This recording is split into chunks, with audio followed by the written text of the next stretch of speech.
America అధ్యక్షుడు Donald Trump ప్రపంచ దేశాల్లో శాంతి నెలకొల్పుతానని చెబుతూనే ప్రజల్లో గందరగోళం సృష్టిస్తున్నారు. దేశాల మధ్య యుద్ధాలను ఆపేందుకు ప్రయత్నించి శాంతి స్థాపనకు శాంతి దూతగా పనిచేస్తానని స్వతహాగా ప్రకటించుకున్న ట్రంప్ దేశ భద్రత, జాతి ప్రయోజనాలకు పాటుపడుతున్నానని ప్రపంచ దేశాల ప్రజలను తీవ్ర ఆవేదనకు గురిచేస్తున్నాడు. నిన్న మొన్నటిదాకా ట్రంప్ టారిఫ్ పేరుతో వాణిజ్య సుంకాలను 100% పెంచారు. భారతదేశంతో పాటు పొరుగు దేశాలను ఆర్థికంగా దెబ్బతీశారు. ఆ తర్వాత అమెరికాలో ఉపాధి కోసం వెళ్లేవారు తీసుకునే H-1B వీసాలపై $1,00,000 ఫీజు పెంచుతూ నిర్ణయం తీసుకున్నారు. ఇప్పుడు ఎంప్లాయ్మెంట్ ఆథరైజేషన్ డాక్యుమెంట్, వర్క్ పర్మిట్ల ఆటోమేటిక్ రెన్యువల్ పై పిడుగు వేశారు.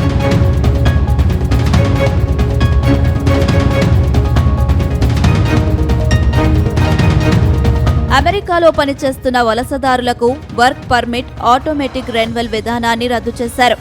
ఈ విధానం అక్టోబర్ 31 తేదీ నుంచి తక్షణమే అమల్లోకి వస్తుందని అమెరికాలోని డిపార్ట్మెంట్ ఆఫ్ హోమ్ల్యాండ్ సెక్యూరిటీ అధికారికంగా ప్రకటన జారీ చేసింది. ప్రజా భద్రత, జాతీయ ప్రయోజనాలను కాపాడుకోవాలనే ఉద్దేశంతోనే ఈ కొత్త నిబంధనలు తీసుకువచ్చినట్లు అమెరికా తెలిపింది. అమెరికాలో ఉద్యోగం అనేది ఒక అవకాశం మాత్రమేనని, వలసదారుల హక్కు కాదని United States citizenship and immigration service director Joseph స్పష్టం చేశారు. ఈ ఆంక్షలతో వేలాది మంది విదేశీయులు, ముఖ్యంగా భారతీయులు చేస్తున్న ఉద్యోగాలను కోల్పోవలసి వచ్చింది. అమెరికా తీసుకున్న కఠిన నిర్ణయాలతో వర్క్ పర్మిట్ గడువు ముగిసిన తర్వాత రెన్యువల్ చేసుకునే అవకాశం లేకుండా పోయింది.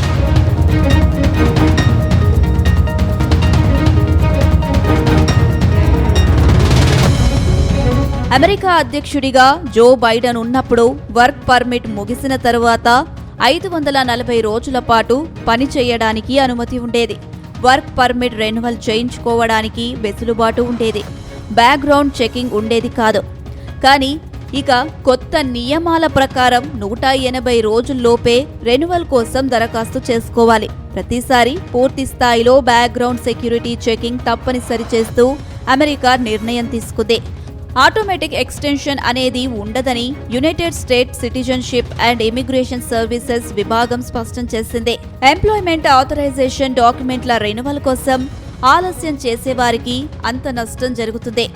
ఒక్కోసారి తాత్కాలికంగా పని అనుమతులను కోల్పోయే ప్రమాదం కూడా ఉందని స్పష్టంగా తెలుస్తుంది.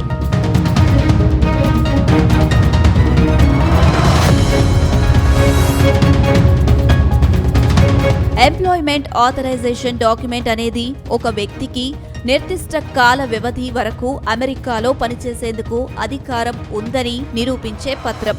ఇది ఉంటేనే వలసదారులు అమెరికాలో ఉద్యోగం చేసుకునేందుకు అనుమతులు లభిస్తాయి.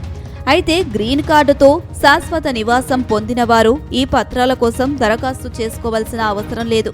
H-1B, L-1B, O, P వంటి నాన్ ఇమిగ్రేషన్ స్టేటస్ ఉన్నవారికి కూడా ఈ అనుమతులు అవసరం లేదు. గ్రీన్ కార్డ్ పెండింగ్లో ఉన్నవారు, వారి జీవిత భాగస్వాములు, పిల్లలు, F-1, M-1 వీసాలపై వచ్చే విద్యార్థులు, డిపెండెంట్ వీసాలపై వచ్చేవారు అమెరికాలో ఉద్యోగం చేయాలనుకుంటే ఈ EAD పత్రాలు తప్పనిసరిగా తీసుకోవాల్సి ఉంటుంది.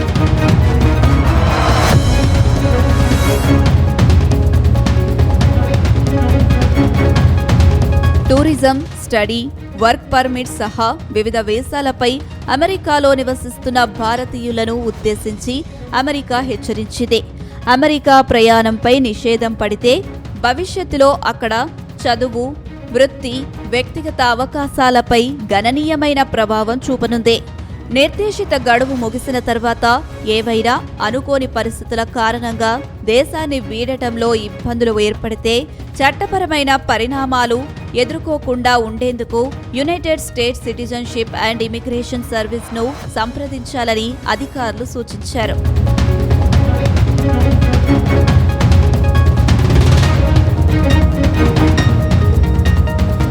అమెరికాలో గడువుకు మించి ఉన్నవారు తక్షణమే దేశాన్ని విడిచి వెళ్లిపోవాలని అక్కడి హోమ్ల్యాండ్ సెక్యూరిటీ విభాగం గతంలో హెచ్చరికలు చేసింది. అమెరికాలో 30 రోజులకు నిబంధనలకు మించి నివసిస్తున్న వారు ఖచ్చితంగా ఫెడరల్ గవర్నమెంట్ వద్ద రిజిస్టర్ చేయించుకోవాలి. ఈ నిబంధనలను ఉల్లంఘిస్తే నేరం కింద పరిగణించి అపరాధ రుసుం, జైలు శిక్షలు విధిస్తారు. అందుకే ఇప్పుడే సొంతంగా వెళ్లిపోండి అని అమెరికా బలవంతంగా తరిమేస్తుందన్న బాధితులు గగ్గోలు పెడుతున్నారు.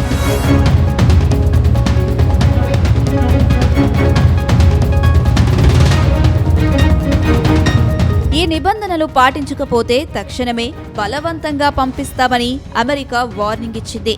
అంతేకాదు, ఫైనల్ ఆర్డర్ అందుకున్న వారు ఒక్క రోజు అధికారికంగా ఉంటే రోజుకు $998 ఫైన్, సొంతంగా వెళ్లిపోకపోతే $1000 నుంచి $5000 ఫైన్ విధించనున్నారు. జైలు శిక్షను కూడా విధించే అవకాశం ఉందని, వారికి భవిష్యత్తులో చట్టపరమైన మార్గంలో కూడా అమెరికాకి ప్రవేశం లభించదని అమెరికా గుర్తు చేసింది. రకరకాల ఆంక్షలతో అమెరికా అధ్యక్షుడు డొనాల్డ్ ట్రంప్ ప్రపంచ దేశాల ప్రజల్లో ఆందోళన కలిగిస్తున్నారు. అమెరికాలో వీసాల జారీలో ఇబ్బందుల వల్ల చాలా మంది భారత విద్యార్థులు ఇతర దేశాలపై దృష్టి పెట్టారు. గత కొన్ని నెలలుగా అగ్రరాజ్యానికి వెళ్లే విద్యార్థుల సంఖ్య గణనీయంగా తగ్గుతుందని గణాంకాలు వెల్లడిస్తున్నాయి.